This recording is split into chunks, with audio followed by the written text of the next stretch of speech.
अब यूपीएससी की तैयारी के लिए दिल्ली या इलाहाबाद आने की जरूरत नहीं है, क्योंकि सिविल्स डेली कराने जा रहा है आपकी प्रिपरेशन सीडी यूट्यूब क्लासेस के माध्यम से, जहां हम लेकर आ रहे हैं डेली बेसिस पर करंट अफेयर्स और स्टैटिक पोर्शन के टॉपिक्स, प्रीलिम्स, मेंस और इंटरव्यू को मद्देनजर रखते हुए तमाम वीडियो लेक्चर्स और मेंटरशिप गाइडेंस, वो भी बिल्कुल निशुल्क। हम अपना टाइम इन्वेस्ट करते हैं ताकि आप अपना कीमती वक्त सही जगह सही डायरेक्शन में इस्तेमाल करें। Press the bell icon and subscribe to our channel to follow #CDRituals। नमस्कार दोस्तों, उम्मीद है आप सब अच्छे होंगे।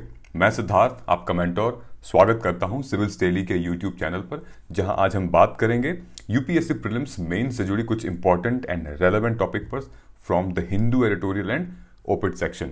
तो इस चर्चा में आगे बढ़ने से पहले चलिए एक नज़र डालते हैं हम हमारे कमेंट सेक्शन पे। जो हमारा कल का एडिटोरियल वीडियो था, लेक्चर था, उसमें कुशाग्र जो हमारे स्टूडेंट हैं और डिटेक्टिव कॉनन जो एक और हमारे स्टूडेंट हैं, उन्होंने डिटेल्ड में एक आंसर के फ्रेमवर्क के तहत क्वेश्चंस का रिप्लाई किया है।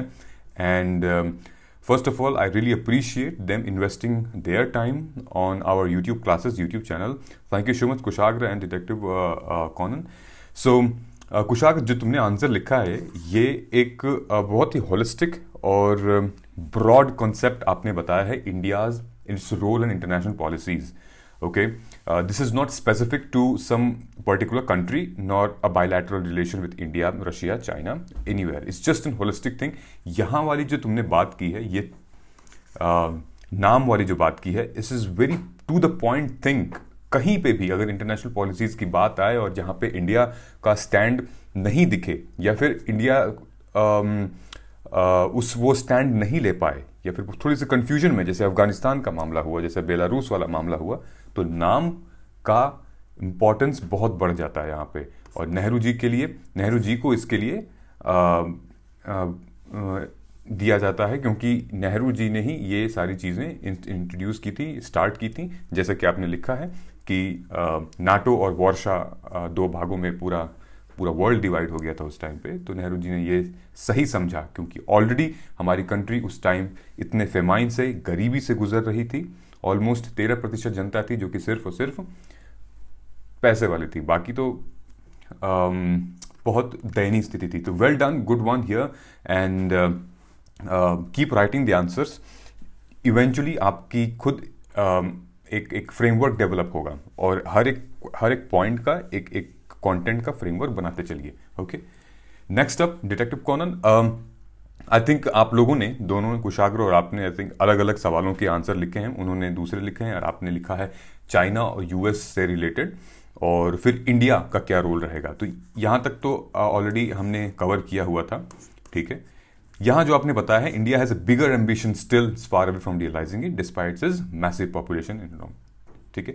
हमें यह दिखाना है यहाँ पे भी डिटेक्टिव कॉनन कि हम what all steps India has taken in order to take it stand on the international level, ठीक है। Already yes, we have hefty military giant, economy policies है हमारी, लेकिन क्या हमने इंटरनेशनल लेवल पे वो सारे पॉलिसीज और वो सारे बायलैटरल टाइज किए हैं, so that it strengthen our IR thing with all the countries, ठीक है। सो ठीक है, आपका आंसर अच्छा लिखा है आपने। Stay tuned, connected with us, and ये सारी बातें, ये सारी चीज़ें हमें लेक्चर के थ्रू ही पता चल रही हैं और पता चलती आएंगी। सो नेक्स्ट अप, ठीक है। तो चलते हैं हम आज के करंट जो न्यूज़ है हमारी, जो एडिटोरियल ओपिट एनालिसिस की न्यूज़ है। 4 न्यूज़ है दोस्तों, चारों बहुत इंपॉर्टेंट न्यूज़ है। हालांकि बहुत डिटेल में मैं नहीं कवर करूँगा, क्योंकि कुछ हिस्सा है जो ऑलरेडी हम कवर कर चुके हैं और आपको हम उस पर लेक्चर दे चुके हैं, लेकिन दोज आर वेरी इंपॉर्टेंट, ठीक है। अगर आपने हमारे चैनल को सब्सक्राइब नहीं किया है, please would request you to kindly subscribe it and press the bell icon, ताकि आपको इन वीडियोस की नोटिफिकेशंस मिलती रहें हर 3-4 घंटे पे। क्या क्या हमारे कम्युनिटी टैब भी काफ़ी एक्टिव है, लोग पार्टिसिपेट करते हैं, और CSAT स्पेशल प्रोग्राम यहाँ पे चलता है, क्वेश्चंस हम पोस्ट करते हैं, आप उनको रिप्लाई कमेंट कर सकते हैं। So moving on to our first editorial is going back to the foundation of republic. Shashi Tharoor साहब का ये आर्टिकल है, और द हिंदू में आया है और बहुत डिटेल में उन्होंने कवर किया।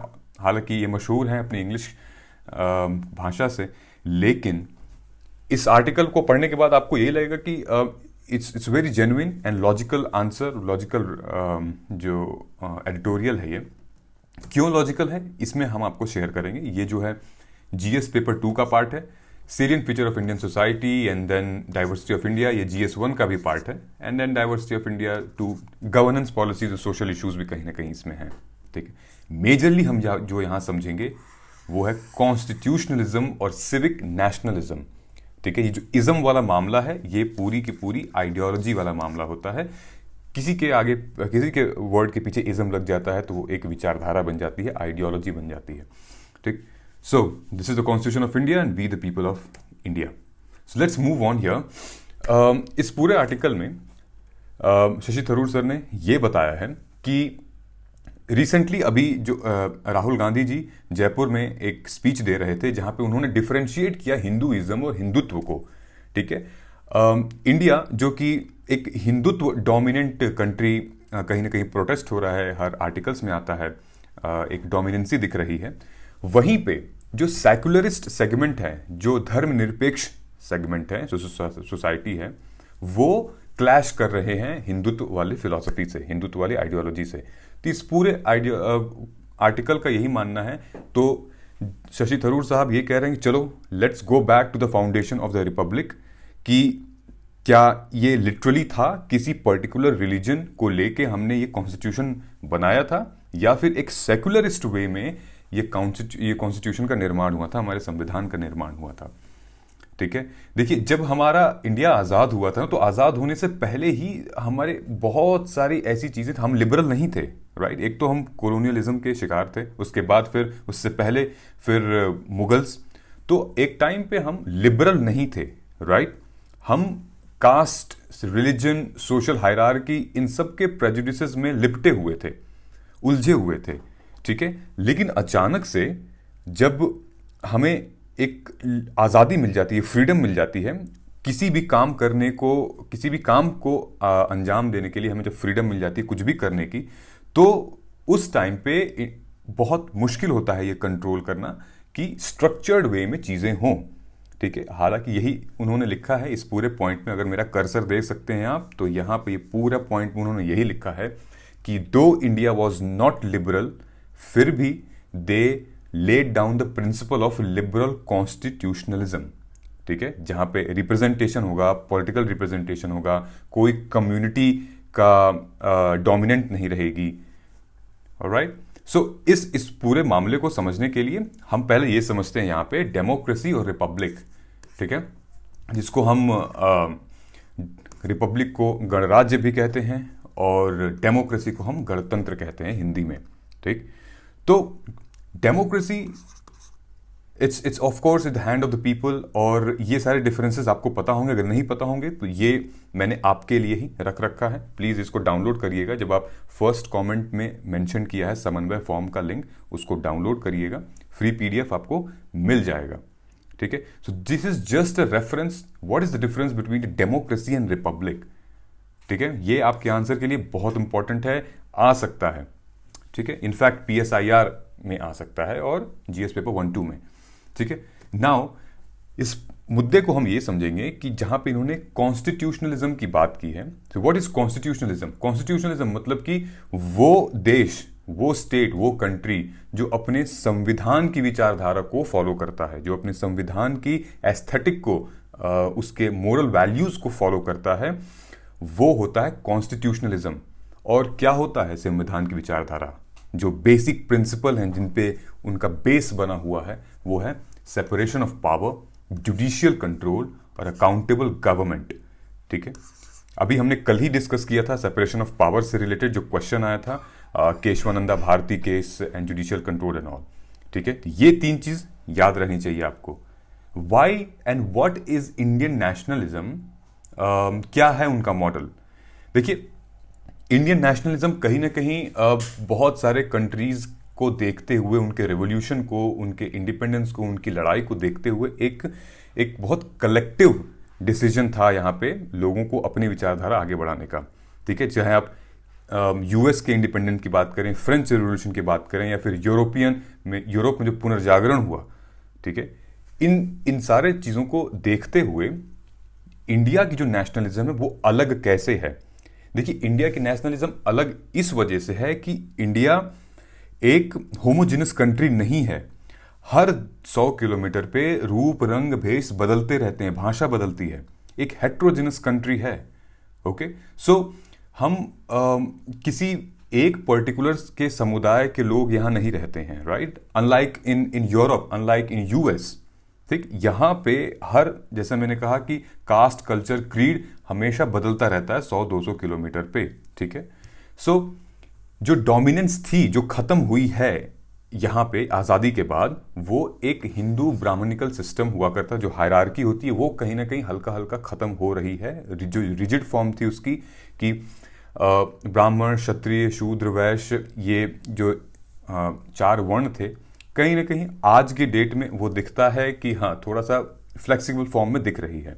ठीक है, लेकिन जो हमारे जो नेशनलिज्म है, it's totally based on interfaith tolerance and pluralism. ठीक है, वो इंटरफेथ टॉलरेंस एंड प्लूरलिज्म पे बेस्ड है। गांधी जी का भी कहना था कि अगर आप इसका सही एग्जाम्पल लें तो गांधी जी का भी कहना था कि free India will not be a Hindu raj, it will be an Indian raj. Okay, so ये कंसेप्ट आप थिंक आपको समझ में आ रहा होगा। सो ये पूरा का कॉन्सेप्ट जो है वो एक सेक्युलरिस्ट एस्पेक्ट से है, थियोक्रेटिस्ट और सेक्युलरिस्ट एस्पेक्ट से है।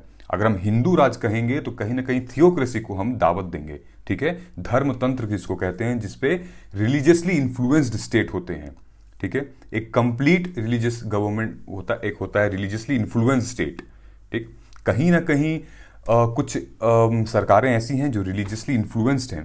ठीक, पाकिस्तान ले लीजिए, दे आर रिलीजियसली इन्फ्लुएंस्ड। ठीक है, but India is not. India यहां पे बताया है इंडियन राज है। ठीक है, based on not the majority of the religious sect और कम्युनिटी। हिंदू पॉपुलेशन ज्यादा है तो इसका ये मतलब नहीं कि माइनॉरिटीज जो हैं उनके राइट्स को कर्टेल किया जाएगा। ठीक है, नाउ इन्होंने एग्जाम्पल दिया था खिलाफत मूवमेंट का। देखिए, खिलाफत मूवमेंट बहुत ही सुप्रीम एग्जाम्पल है इनको डिफाइन करने के लिए कि that was the manifestation of India's brand of secularism. Right, उसमें हिंदू, मुस्लिम, सिख, कई सारे समुदाय के लोगों ने, माइनॉरिटीज ने भी पार्ट लिया था और एक सक्सेसफुल मूवमेंट था वो। ठीक है, for the welfare of peasantry and tolerance that was essential of any future ideal of the nation. ठीक, जो इंडिया की फिलॉसफी है सेक्युलरिज्म की, वो सर्वधर्म समभावना। ठीक है, सर्वधर्म समभाव मतलब कि विच मीन्स जितने भी रिलीजन हैं सबका एक ही मकसद है, एक ही पाथ पे वो चल रहे हैं, कि which means equal respect of all religion. ठीक है, तो India's secularism is called as tossed salad model.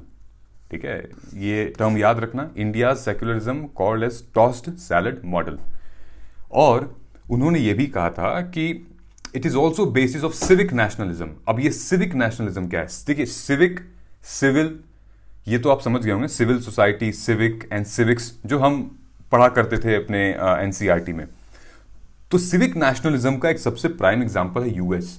US कहता है कि हमारा सबसे बड़ा जो स्ट्रेंथ है, जो मजबूती है, वो ये नहीं कि हम रिलीजन बेस्ड हैं, वो ये है we are the citizen bound by ideals, set of values. हमारे कॉन्स्टिट्यूशन में वैल्यूज हैं, एथिक्स हैं, बाउंड बाय आइडियाज। ठीक है, इन चीजों को मिला के हमारा कॉन्स्टिट्यूशन बना है और यही फॉलो हमारे नेशनल्स भी करते हैं, ना कि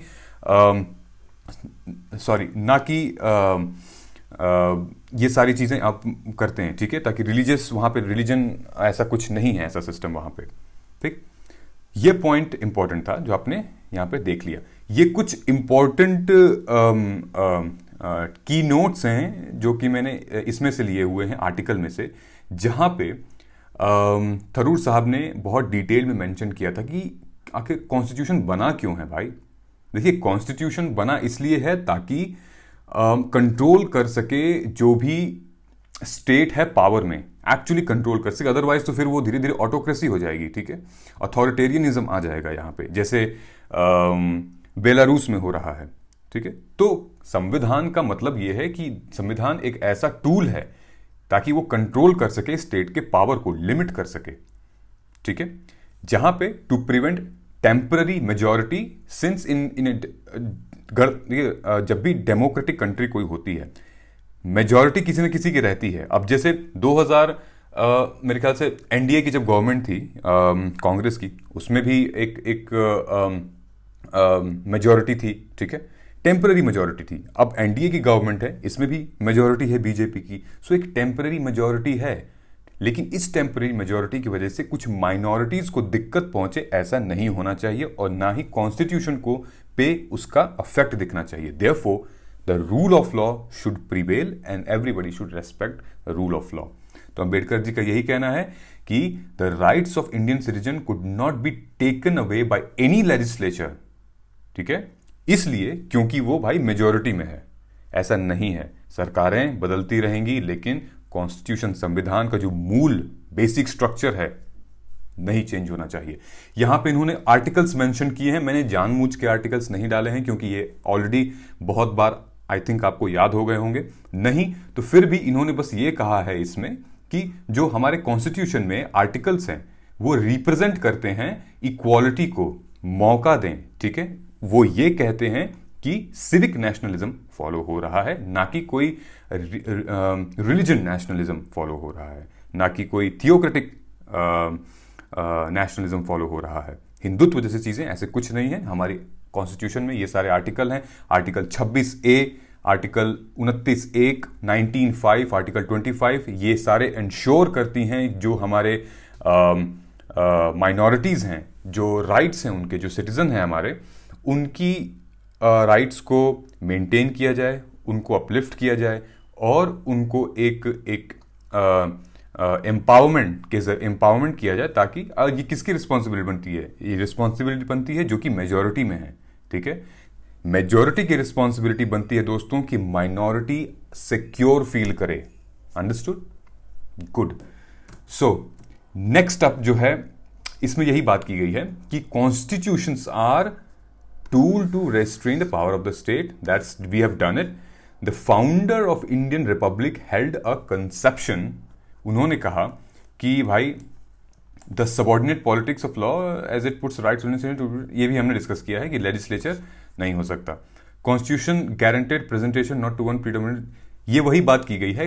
कॉन्स्टिट्यूशनल जो हमारा संविधान है वो रिप्रेजेंट किसी एक समुदाय को नहीं करता है, उसकी एक समुदाय की आइडेंटिटी को नहीं करता है, सिर्फ हिंदुत्व, मुस्लिम, जैन, पारसी को नहीं करता है।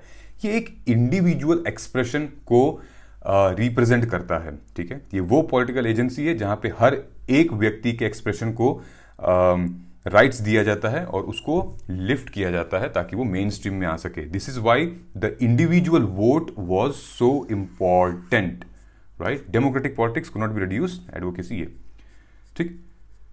देखिए जो मुद्दा था, जो की डिबेट था, वो था ये वाला पॉइंट आप पढ़िए, लास्ट वाला जो है कि the national movement was divided between two ideas, ठीक है। नेशनल मूवमेंट हम बता रहे हैं उस टाइम की बात, नेशनल मूवमेंट जब आजादी के टाइम की बात, was divided into two ideas that held by those who saw religious identity as a determinant of their neighbourhood, ठीक है। एक तो वो जो कि रिलीजियस आइडेंटिटी, जो धार्मिक आइडेंटिटी थी, वो उन्होंने देखा नेबरहुड, जैसे पाकिस्तान, ठीक है, जैसे बांग्लादेश, ठीक, ये एक रिलीजियस आइडेंटिटी नेबरहुड स्टेट्स थे। और दूसरा था वो इंक्लूसिव, ठीक है, who believed in inclusive India irrespective of faith और वेयर देयर वर गारंटीड और कोई रिलीजियस कम्युनिटीज, ठीक है, मतलब एक सेक्युलरिज्म वाला भावना। तो ये वाला जाके हुआ पाकिस्तान और ये वाला जाके हुआ इंडिया, ठीक है, क्योंकि हम सबको लेके चलना हमें है, क्योंकि हम एक हेट्रोजेनस कंट्री है, हेट्रोजेनस सोसाइटी है, और जब तक हम सबको लेके नहीं चलेंगे तब तक जो छूट जाएगा उसको एक्सप्लॉइटेड फील होगा, डिप्राइव्ड फील होगा, ठीक है। तो उनका ये कहना है थरूर साहब का इस आर्टिकल में। दूसरा उनका कहना है कि यहाँ पे बहुत अगर आप इस पीडीएफ को डाउनलोड करोगे तो आपको मेंशन कर जाएगा दैट द ये हिंदू राष्ट्र के बारे में, दैट हिंदू राष्ट्र ये सिर्फ एक टेम्पररी भावना है लोगों की, क्योंकि ये हम एडुकेट नहीं कर रहे हैं, लेकिन आने वाले टाइम पे और जो टाइम चल रहा है वो बहुत ज़रूरी है कि India should remain stand as a secular state. Okay, that's what the foundation was from the constitution of India. ठीक है, आइंस्टाइन साहब थे. आइंस्टाइन साहब का ये कहना था कि nationalism is an infantile disease, it is a measle of mankind.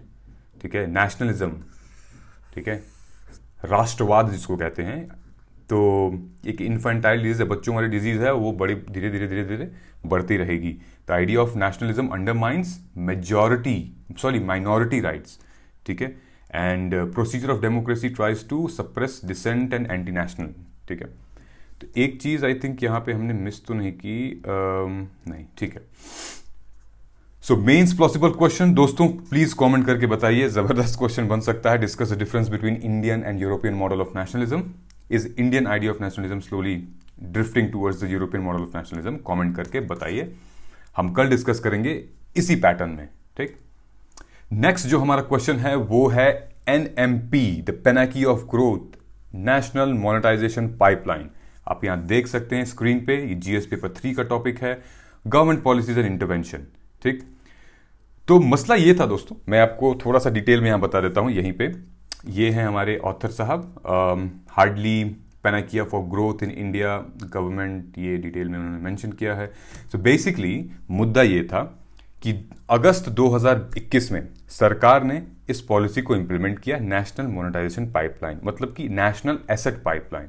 ठीक है, एक तो मोनेटाइजेशन शब्द सुनते आपको वो पैसे वाला आ जाता है कि हाँ, जब डीमोनेटाइजेशन हुआ था हमारे देश में, लेकिन ये मोनेटाइजेशन अलग है. ये मोनेटाइजेशन एसेट मोनेटाइजेशन है. ठीक है, मतलब कि हम कैसे पूंजी जोड़ सकते हैं, हम कैसे इसको ऐड कर सकते हैं वैल्यू.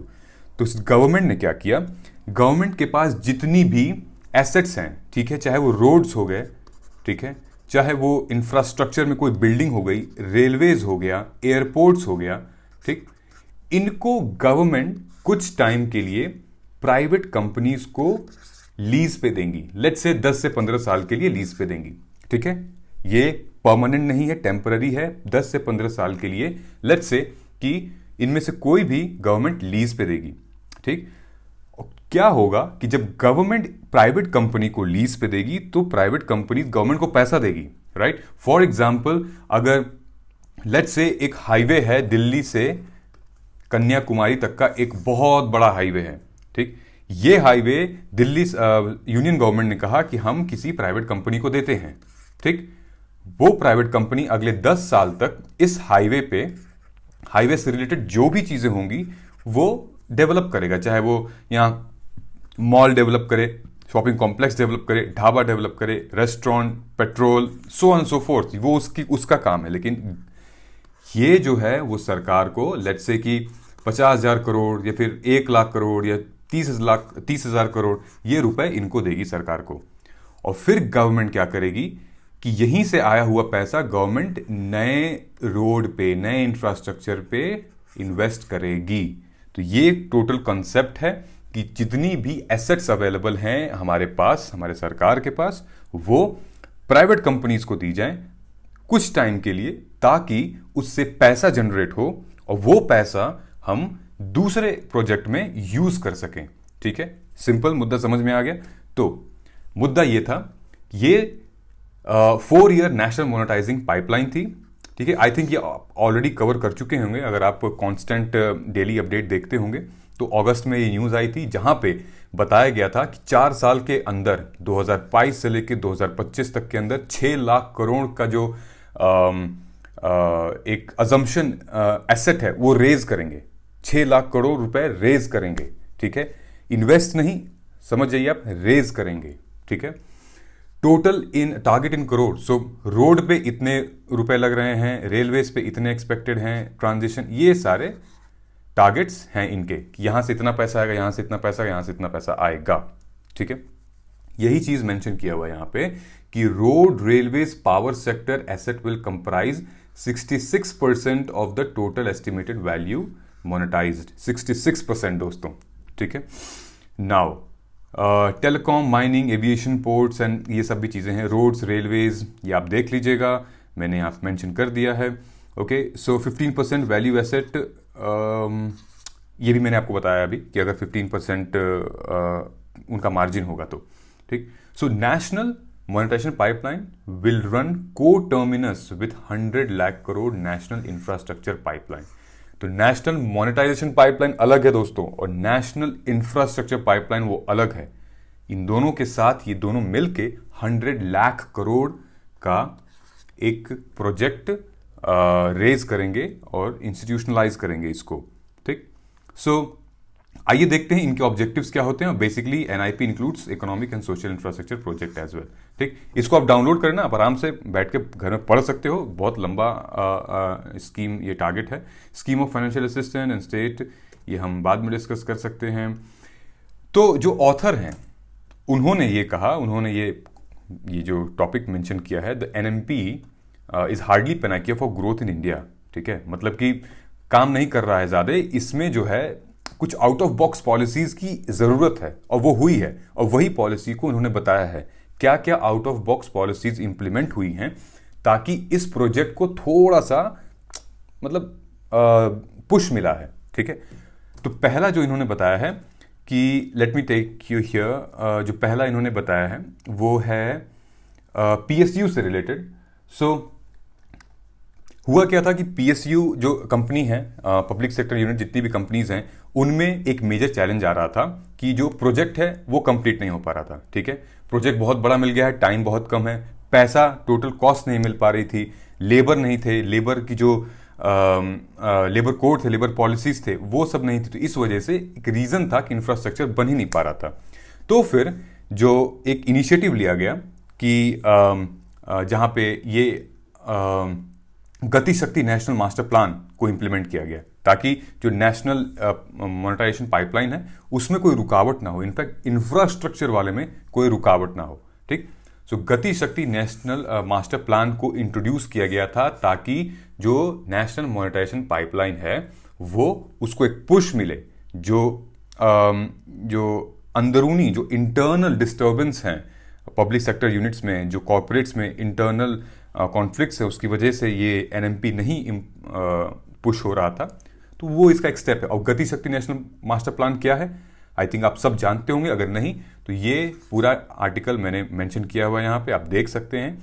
दिस एक्चुअली की इंफ्रास्ट्रक्चर प्रोजेक्ट है। ये क्या करता है कि लगभग 16 से 18 मिनिस्ट्रीज हैं, उनको एक दूसरे से कनेक्ट करता है। और वो मिनिस्ट्रीज कौन कौन सी हैं, रेलवेज, रोड और प्लानिंग एग्जीक्यूशन, एक इंफ्रास्ट्रक्चर वाली, ताकि उनको डिजिटली भी कनेक्ट करता है। तो कोई भी कम्युनिकेशन को, ठीक है, किसी भी अप्रूवल को लेने में टाइम नहीं लगेगा। तो इसलिए ये प्लेटफॉर्म इंपॉर्टेंट था, आप इसको पढ़ लीजिएगा पीडीएफ डाउनलोड करके, ठीक है। यहाँ मोदी जी की फोटो है, ठीक। अच्छा, मोदी जी की फोटो से एक याद आया कि आजकल बहुत हल्ला हो रहा था कि प्राइम मिनिस्टर की फोटो वैक्सीनेशन सर्टिफिकेट पे क्यों, आपकी क्या राय है इस पे, होनी चाहिए या नहीं होनी चाहिए? क्योंकि अभी कर्नाटका हाई कोर्ट ने भी कुछ इसके बारे में कहा है। तो प्राइम मिनिस्टर साहब की फोटो हमारे इन सारे इनिशिएटिव पे, स्कीम्स पे, वैक्सीनेशन सर्टिफिकेट्स पे होनी चाहिए या नहीं, कमेंट करके बताइएगा दोस्तों, ठीक है। सो इससे रिलेटेड चैलेंजेस क्या हैं? Lack of identify revenue streams, जैसे कि मैंने अभी डिस्कस किया पीएसयू से रिलेटेड, ठीक है। Slow pace of privatization in government companies, ठीक है, including Air India and BPCL. कहीं ना कहीं एक स्लो पेस है प्राइवेटाइजेशन का, ठीक। लेस देन एनकरेजिंग बिड्स, ये मतलब उतनी अच्छी इंसेंटिव स्कीम नहीं निकल पा रही हैं, वो अट्रैक्ट नहीं कर पा रही हैं प्राइवेट इन्वेस्टर्स को इन्वेस्ट करने के लिए, ठीक। एक यहां पे एग्जांपल था कि asset specific challenge. Asset specific challenge मतलब कि अगर कहीं कोई रोड है, कोई रेलवे है, कोई जगह है, वो एसेट है गवर्नमेंट की, उससे स्पेसिफिक चैलेंज ये आ रहा है कि low level of capacity utilization in gas and petroleum pipeline, ठीक है। अब वो चीज़ तो दे दी है प्राइवेट कंपनीज को, लेकिन बहुत सारी चीज़ें उसमें इंप्लीमेंट करनी पड़ेगी, जैसे गैस पाइपलाइन हो गया, पेट्रोलियम पाइपलाइन हो गया, जो टैरिफ्स हैं वो हो गए, या फिर जो फर्दर इन्वेस्टर्स आएंगे उनमें चैलेंजेस आ रहे हैं। Konkan railways for instance has multiple stake holder including state government which own the stake identity, ठीक है। तो मल्टीपल स्टेक होल्डर की वजह से भी बहुत दिक्कत होती है किसी को एसेट को मोनेटाइज करने में। इनफैक्ट जो हमारे 15th फाइनेंस कमीशन है उसमें ये रेकमेंड किया गया था to set up a high powered inter governmental group जो कि एग्जामिन करेगा फिजिकल रिस्पॉन्सिबिलिटी लेजिस्लेचर और सेंटर और स्टेट के। ओके, नेक्स्ट अप जो हमारा आर्टिकल है, 2 आर्टिकल्स हैं, थोड़े से इंपॉर्टेंट नजर आ रहे हैं यहाँ पे। 2 आर्टिकल्स क्या कहते हैं दोस्तों, एक तो ये जो रिसेंटली सोनिया गांधी जी ने अभी संसद में ये बात छेड़ी है कि सीबीएसई के क्लास 10th के स्टूडेंट्स में जब वो एग्जाम दे रहे थे तो उसमें एक अनसीन पैसेज आया था। उस अनसीन पैसेज में मेंशन किया था that women gaining independence is the main reason for wide variety of social and family problems. ठीक है, और देख ये भी लिखा था कि emancipation of wife destroyed the parents authority over children in bringing down the man from his pedestal, the wife and the mother deprived herself. Is like ये जो टोटल आर्टिकल है, पूरा आर्टिकल है, मतलब जो अनसीन पैसेज था वो भी क्लास 10th के बच्चों के एग्जाम के लिए आया था। It's totally against the gender equality, it's totally in favour of patriarchy. तो इसी चीज़ों से लेके ये मुद्दा उठा था। हालांकि जो सिलेबस था क्लास 9th और 12th का वो बहुत लगभग 30 से 40% उसको रिड्यूस किया गया था। ठीक है, और आप जान के आपको हैरानी होगी जो इंपॉर्टेंट चीज़ें थी उनको रिड्यूस किया गया था। जैसे मैथ्स के कुछ टॉपिक थे, खैर वो किया गया था, लेकिन जो ह्यूमैनिटीज सब्जेक्ट्स के कुछ टॉपिक थे जैसे federalism, citizenship, nationalism, secularism, democracy, diversity, ये सब हटा दिया गया था। और जब हटा के आप ऐसा दे रहे हो तो फिर मतलब you have to see right कि उनका मैच्योरिटी लेवल क्या है and then what kind of उनके दिमाग पे क्या असर पड़ेगा इन सारी चीज़ों को लिखते हुए। ठीक है, तो सोनिया गांधी जी का बहुत ज़बरदस्त एग्जाम्पल है, अच्छा एग्जाम्पल उन्होंने बताया है कि दैट वो जो मिसोजनी है, मिसोजनी हटनी चाहिए, खास ना तो सिर्फ पेट्रियार की माइंडसेट से, बाकी एडुकेशनल जो फर्टर्निटी है हमारी, जब वो क्वेश्चन ऐसा पुश कर रहे हैं तो उससे रिलेटेड। ठीक है, बहुत सी ऐसी लड़कियां हैं जो कि इन्हीं सब चीज़ों की वजह से स्कूल नहीं जा पा रही हैं, इन्हीं सब चीज़ों की वजह से कहीं ना कहीं बॉन्डेड लेबर हैं, मैरिजेस हैं, तो एक लंबा सोशल इश्यूज यहाँ निकल के आता है। तो मेरा आपसे ये सवाल है यहाँ पे कि what's your view whether the school syllabus should have these statements in their text book in the form of question exam और नॉट। ऐसा होना चाहिए या नहीं होना चाहिए? I would request you guys to kindly comment here.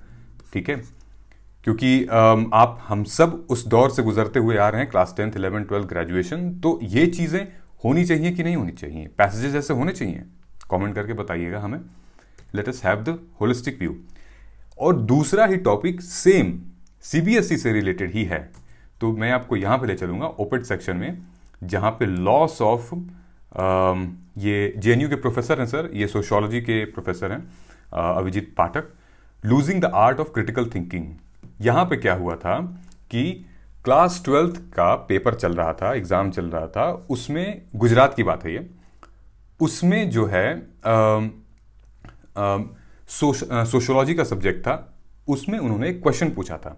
Question related था Gujarat right से related, that unprecedented scale and spread of anti Muslim violence in Gujarat in 2002 took place under which government, why is this inappropriate. ठीक है, जब ये गुजरात दंगा हुआ था तो कौन सी सरकार के अंदर हुआ था और ये क्यों जायज नहीं था? ठीक, ये क्वेश्चन था और सीबीएसई ने फिर अपोलोजाइज किया बोर्ड लोगों को। तो जो ऑथर हैं वो ये कह रहे हैं कि अरे भाई तुम अपोलोजाइज क्यों कर रहे हो, ये तो बिल्कुल सही क्वेश्चन है।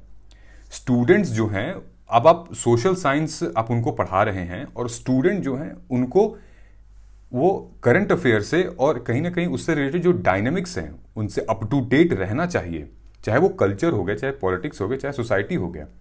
ठीक है, सो आखिर सोशियोलॉजी पढ़ने का क्या पॉइंट होगा कि जब हम सारी चीज़ें ऊपर से पढ़ते हुए आ रहे हैं, हम ग्राउंड रियलिटीज देख ही नहीं रहे हैं।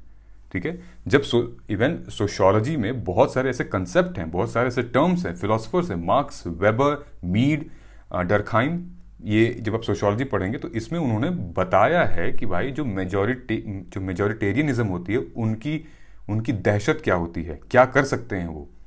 तो ये एक सोशल इशू है। किताब पढ़ने का मतलब ही क्या है, एग्जाम देने का मतलब ही क्या है कि आप बेसिक चीज़ें खाली पढ़ा रहे हो, राइट? सो यहाँ पे जो बताया गया है वो ये है कि जो सीबीएसई की गाइडलाइंस है वो कह रहे हैं कि एक सिर्फ एकेडमिक ओरिएंटेड होनी चाहिए, क्लास ओरिएंटेड होनी चाहिए, मतलब कि न्यूट्रल होनी चाहिए। ऐसा कुछ नहीं टच होना चाहिए, किसी को हार्म हो, किसी को हार्म नहीं हो, तो ऐसा चीज़ें नहीं होना चाहिए। तो जो ऑथर हैं वो यही कह रहे हैं कि मतलब ये तो आंख पे पट्टी बांधना हो गया। ये बच्चे कल को जब आगे निकलेंगे और समाज में हो रहे इस इनइक्वालिटी को, समाज में हो रहे इस बदलाव को जब झेलेंगे, तो उनको समझ में ही नहीं आएगा कि मैंने क्या पढ़ा है और आज क्या हो रहा है। तो ये बहुत इंपॉर्टेंट है। फॉर एग्जाम्पल, जैसे लिटरली फिगर हुआ करते थे सादात हसन मंटो साहब, ठीक है, इनके बारे में जानना, गांधी जी के असैसिनेशन के बारे में जानना जरूरी है, लेकिन हमारे टेक्स्ट बुक्स में नहीं लिखा गया है। इमरजेंसी जो इंदिरा गांधी जी के टाइम पे इमरजेंसी इंपोज किया गया था, वो हमारे टेक्स्ट बुक में लिखा नहीं है। दिल्ली रायट के बारे में नहीं लिखा है, बाबरी मस्जिद के बारे में नहीं लिखा है। इनफैक्ट जो फेमिनिस्ट, दलित, वर्किंग क्लास है, सिविल सोसाइटी है, उनका जो मांग है, उनकी प्रोटेस्ट है, इन सब के बारे में लिखा ही नहीं है। सिर्फ कॉन्सेप्ट देके छोड़ा हुआ है, सब्सटैंशिएट किया नहीं है। तो इसका मतलब नहीं होता ना कि आप, अब ये तो वही चीज़ होगी कि आप बड़े नहीं हुए, लोग आके आपको यही कहेंगे कि सब्जेक्ट तो ले लिए थे बेटा, लेकिन समझे क्या, पढ़े क्या, चीज़ें तो अभी भी एक्सप्लोर नहीं हुई हैं, आप बड़े हुए ही नहीं। So it is possible actually कि जो मैनेजर्स हैं, जो एजुकेशनल फील्ड में जो मैनेजर्स हैं, जो डायरेक्टर्स हैं, प्लीज़ उनको समझना चाहिए कि भाई ये सिर्फ और सिर्फ एक पॉलिटिकल मुद्दा नहीं है, ये कोई नॉन एकेडमिक चीज़ नहीं है। यहीं से तो चीज़ सारी निकल के आएंगी। बी.आर. अम्बेडकर साहब के साथ जो हुआ बचपन में, उनकी वजह से शायद कहीं ना कहीं आज वो इतने महान व्यक्ति रहे हैं और बहुत बड़ा नाम है उनका पूरे के पूरे विश्व में। तो जब तक उन चीज़ों को बच्चे समझेंगे नहीं, सोचेंगे नहीं, कैसे कैसे लोग मेहनत करते हैं और अपने आप को स्टैंड करते हैं सोसाइटी के अगेंस्ट, गलत कामों के अगेंस्ट, तो कैसे फिर समाज में बदलाव आएगा। सोशियोलॉजी पढ़ने का तो यही मतलब है ना, समाजशास्त्र। जब समाजशास्त्र के बारे में आप जो समाज में हो रहे चीज़ों को आप बताएंगे ही नहीं, तो फिर कैसे मामला आगे बढ़ेगा, राइट। इनका यही मुद्दा है कहने का कि भाई देखो, जो टीचर होते हैं उनको आप फेलो ट्रैवलर की तरह समझो। बच्चों को, टीचर को फेलो ट्रैवलर की तरह समझना चाहिए और बिल्कुल ही सोशल ग्राउंड पे बात करनी चाहिए उनसे। और बच्चों को, जो टीचर्स हैं, वो हर मोड़ पे, हर मुद्दे पे, इनइक्वालिटी, कास्ट, जेंडर वायलेंस जैसे इश्यूज से पे इंटरप्रिटेशन और अच्छी बातें बतानी चाहिए, ताकि उनकी बिलीफ, उनकी जो वैल्यू सिस्टम है वो एक कॉन्क्रीट रहे, डिसबैलेंस ना हो। ऑलराइट। सो जो हमारे जो फेमस ऑथर थे, जिनका नाम था पाउलो, उनका भी यही कहना था कि जो टीचर हैं वो सोशल वर्कर होते हैं और उनका एक बहुत बड़ा रोल होता है बच्चों के बिलीफ को, उनके वैल्यूज़ को एक पॉजिटिव डायरेक्शन देने का। ठीक है। तो जो मैंने जैसे ही कहा था, जो अंबेडकर साहब ने किया, जो गांधी जी ने किया, जो सावित्रीबाई फूले ने ये सारे स्टेप्स लिए थे, untouchability, inequality, gender issues, women से रिलेटेड इश्यूज़, एडुकेशन, ये सारी चीज़ें बच्चों को सिखानी चाहिए, पढ़ानी चाहिए। ठीक है। रिफॉर्म से रिलेटेड, रिवोल्यूशन से रिलेटेड चीज़ें बच्चों को पढ़ानी चाहिए। तो यहाँ पे जो क्वेश्चन बन के आता है, एक तरफ सोनिया गांधी जी बोल रही हैं कि ये सारी चीज़ें आप मत करिए, ठीक है, सीबीएसई को ही। दूसरी तरफ यहाँ पे सीबीएसई खुद माफ़ी मांगता है कि अरे हमसे गलती हो गई इस क्वेश्चन को पोज करके। ध्यान रखिए, दोनों बातें बिल्कुल अलग है, आप मैच नहीं कर सकते हैं। ठीक है। इन दोनों में कॉमन ये है कि जेंडर न्यूट्रलिटी, जेंडर इक्वालिटी, ठीक है, और समाज से रिलेटेड चीज़ें हमें सीखनी चाहिए, समझनी चाहिए। So right to know the society, should this get excluded from the CBSE syllabus or state board syllabus? So are students not supposed to know the societal issues, dominance of majoritarianism? अगर आप एक जागरूक छात्र रहे होंगे, एक aspirant हैं already, I would request please इसको कमेंट करके बताइए कि right to know the society, ये चीज़ एप्लीकेबल होनी चाहिए हमारे टेक्स्ट बुक में, या फिर ऊपर ऊपर से पढ़ा के निकल लें। ठीक है। तभी ना हमें दिक्कत होती है यार, जब यूपीएससी का सिलेबस हम पढ़ते हैं डिटेल में, तब पता चलता है कि यार बहुत कुछ है, क्योंकि स्कूल में बहुत सारी चीज़ें दबा दी जाती हैं, नहीं पढ़ाया जाता है। ओके। सो पूछे गए हुए क्वेश्चंस पे ज़रूर कमेंट करके बताइएगा दोस्तों। आज का एडिटोरियल अनुपेड एनालिसिस यहीं ख़त्म होता है। Thank you so much for your time. मिलते हैं कल इसी वक्त। Thank you so much. जय हिंद।